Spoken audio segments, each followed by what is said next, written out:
बिहार में लालू और बालू बड़ा प्रसिद्ध है। बिहार में जो बालू की नीति है वह बालू की नीति ही दोषपूर्ण है।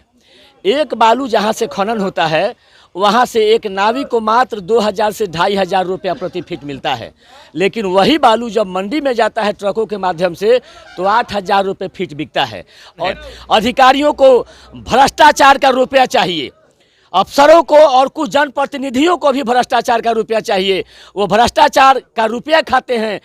चालान का जो पैसा है वो 1600 रुपये का चालान 3200 में कटता है, 2000 का चालान 5000 रुपये में कटता है और इस पर कोई भी मंत्री नहीं बोलता है और पैसा घूमते हुए किसी न किसी रूप में सबके यहाँ जाता है। इसीलिए भ्रष्टाचार के नाम पर बालू का जो भ्रष्टाचार है तांडव कर रहा है। सारे अधिकारी उसमें आनंद ले रहे हैं और पूरे बिहार के अधिकारी मालोमाल हैं, सिर्फ ट्रक मालिक कंगाल है।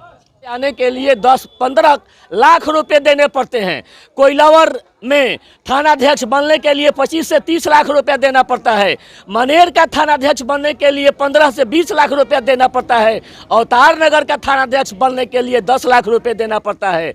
और बालू के वास्तविक जो बालू माफिया हैं वो सरकार के साथ सोते हैं, बैठते हैं, खाते हैं, उठते हैं, चलते हैं।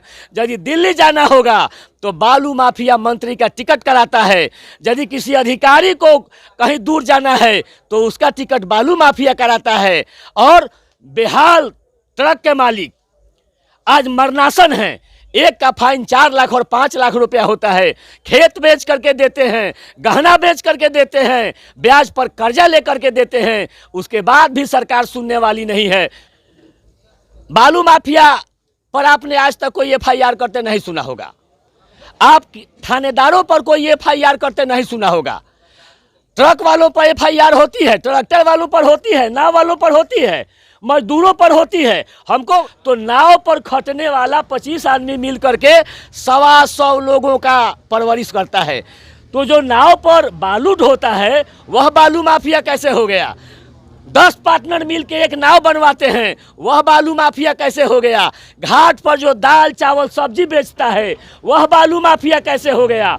उसके शादी विवाह का मैंने व्यक्तिगत रूप से जाना है कि बड़े बड़े अफसर जो खनन से जुड़े हुए हैं, परिवहन से जुड़े हुए हैं, उनके घर में जब शादी होती है तो उस शादी में मार्केटिंग करने और कराने का जिम्मा बालू माफिया को दिया जाता है।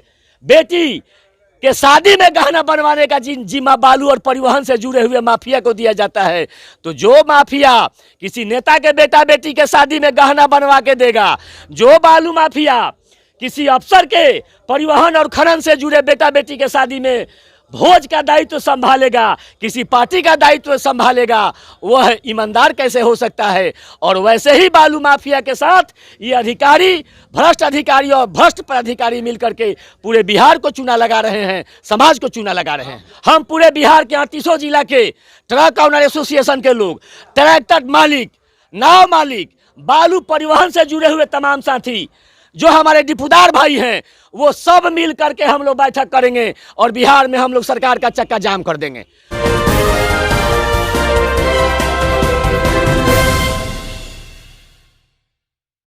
नमस्कार, आपका स्वागत है। आप देख रहे हैं लाइव मीडिया न्यूज़। बिहार में लालू और बालू बड़ा प्रसिद्ध है। बालू का भी खेल समझ लीजिए। बालू का खेल मैं इसलिए बोल रहा हूँ कि माननीय नीतीश कुमार जी जब से बालू का विभाग लिए अपने हाथ में तब से बालू में आग लग गया। वो बालू 1000-1500 रुपया से आज 7000 रुपये ट्रैक्टर हो गया और 6000 रुपये CFT हो गया, 100 फीट हो गया। आखिर बालू तो वही है जो बालू पहले निकलता था, लेकिन महंगाई कहाँ चल गया? चरम सीमा पर। इस बालू को महंगा करने वाला कौन है? इस महंगा करने वाला नीतीश कुमार जी के जो विभाग के लोग हैं, जो पदाधिकारी हैं, जो RTO हैं, DTO हैं, इन लोगों का खेल है। जब बालू रोड पर से निकलता है तो मात्र 1500 से 2000 रुपया दाम रहता है, लेकिन जब घर तक पहुंचता है किसी का तो वो 6 से 7000 रुपया हो जाता है। आखिर ये पैसा जाता कहाँ है? सबसे बड़ा सवाल कि आखिर ये पैसा जाता कहाँ है और इसको वसूलता कौन है और वसूल करके इसको पहुंचाता कौन है। आखिर बड़े बड़े माफिया जो हैं, बालू माफिया, उन लोगों का रोजी रोटी इसी से चलता है और नहीं चाहता है बिहार सरकार कि ये बालू का खेल बिहार में बंद हो। लेकिन एसोसिएशन जो है, ये लोगों का ट्रक एसोसिएशन के अध्यक्ष हैं और इनका कहना है कि बालू हम लोग अंडर लोड करेंगे और 1 फुटी कौड़ी किसी को नहीं देंगे, जिसके वजह से 1 तारीख से 6 तारीख के बीच में आप देख सकते हैं कि जो बालू माफिया थे, जो काम कर रहे थे इस तरह का, उनको आज पेट पर फैट चल गया है, गाड़ी में तेल नहीं डला रहा है। बड़े बड़े अधिकारी जो हैं पस्त हो गए हैं।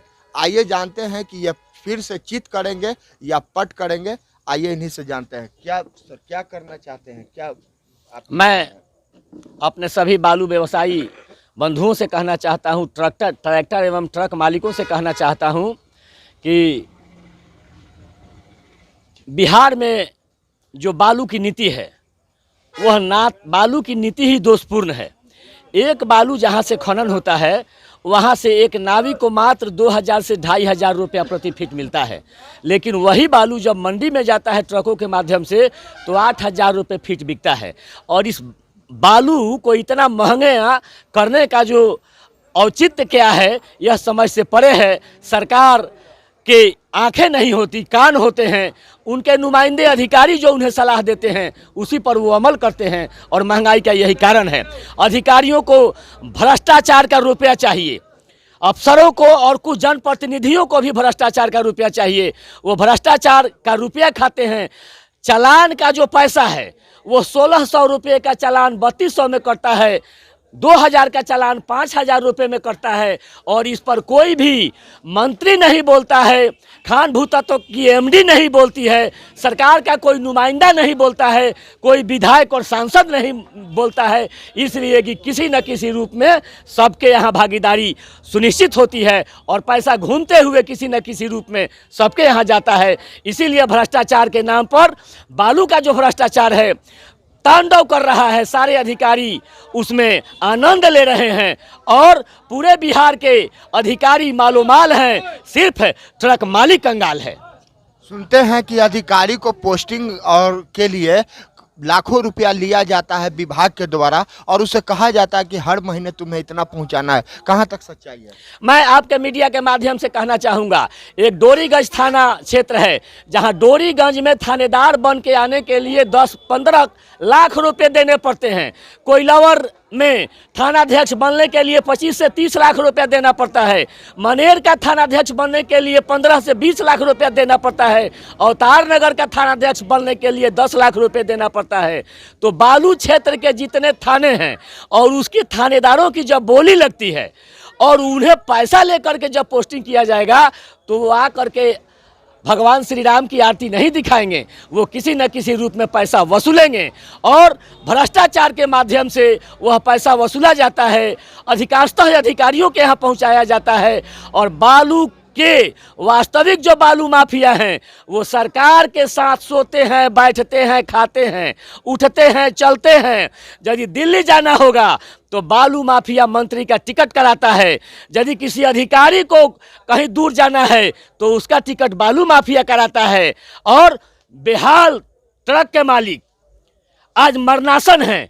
एक का फाइन 4 लाख और 5 लाख रुपया होता है।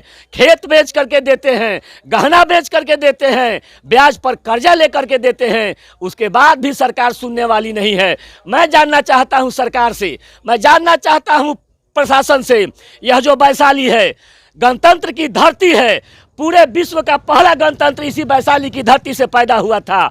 मैं वैशाली के साथियों का आह्वान करना चाहता हूं, आप क्यों चुप हैं?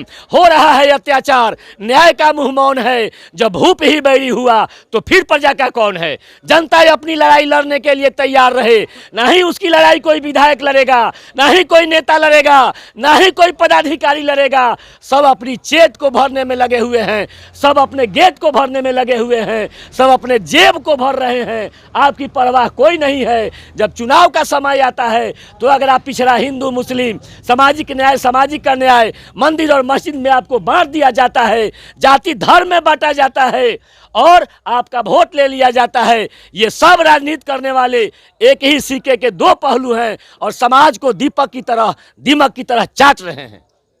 बालू माफिया जो है उन लोगों पर नकेल कब लगेगा और पुलिस प्रशासन की दोनों के साथ साठ-गांठ बना हुआ है, इस पर कब कार्रवाई होगी?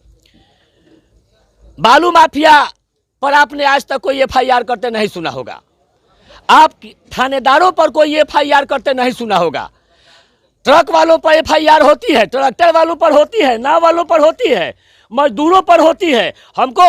मैं आपके मीडिया के माध्यम से सरकार से पूछना चाहता हूं कि एक नाव को बनाने में 25 से 30 लाख रुपया खर्च आता है, उस पर 25-30 आदमी काम करता है।